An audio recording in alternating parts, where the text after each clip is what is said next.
The documentary film The Corporation, released in 2003 and directed by the Canadian filmmaker Mark Achbar and Jennifer Abbott, discusses the phenomenon of modern corporations, that is large legal companies, the goal of which is to make a profit. Interestingly enough, at the legal level, corporations are treated as people who have rights and obligations. What is more, the corporation promotes the idea that if a firm were a real person, it would be mentally ill and psychopathic. This inference of the film's creators is based on the fact that corporations are not capable of empathy, and the pursuit of their mercantile interests drives their actions. At this point, one could argue that a corporation is closer to a state than to a person. According to N. A state is a centralized, hierarchical organization that is differentiated into separate institutions and organs with their specialized functions. Indeed, commonly, corporations have a president and consist of multiple departments, just like the government structure of a nation is comprised of the legislative, judiciary, and executive bodies. Despite this, it is essential to notice that the comparison of corporations to people does not mean that they are equal.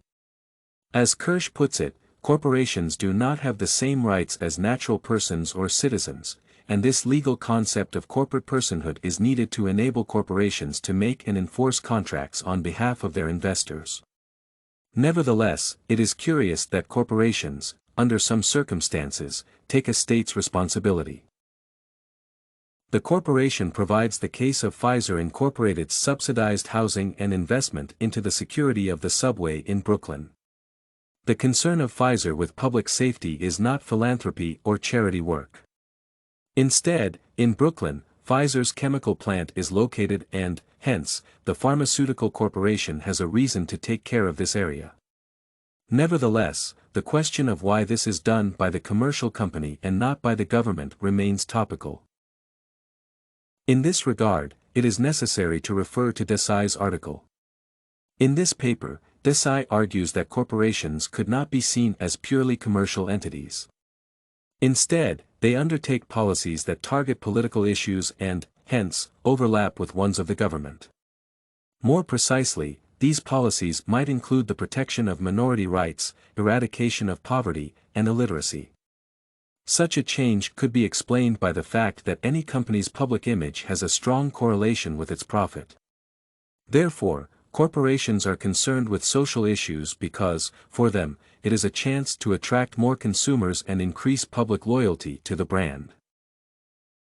To conclude, the topic of the state is examined in the documentary film The Corporation rather effectively. Besides, the previously mentioned issue that corporations frequently take the responsibilities of the government is illustrated by several examples in the movie. One of the examples in the case of Pfizer and public security in Brooklyn, and the second example is the privatization of public water services during the Cochabamba Water War that lasted 4 months from December 1999 to April 2000. Still, it might be suggested that these two examples are not enough to cover the topic. It would be interesting to know more examples of how corporations take the responsibilities of the government and what are the costs and benefits of such actions. You can find this and many other essay samples on our website, studycorgi.com.